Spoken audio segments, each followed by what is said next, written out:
Hi guys, today I will talk about how can you add app customizations on your iPhone. Will you go to figure out the solution or know how you can do that on your app?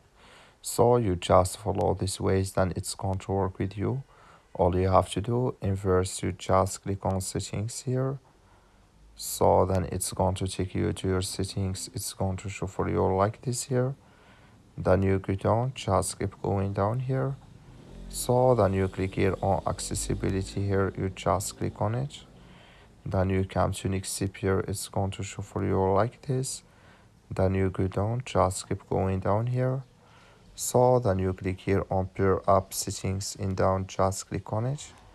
You come to next step here, then you click here on add app. You just click on it here, and here can you choose app to customize here. Can you add any app here? So then automatically it's going to add with you. That's all. Thank you for watching. Don't forget to support us by like and subscribe.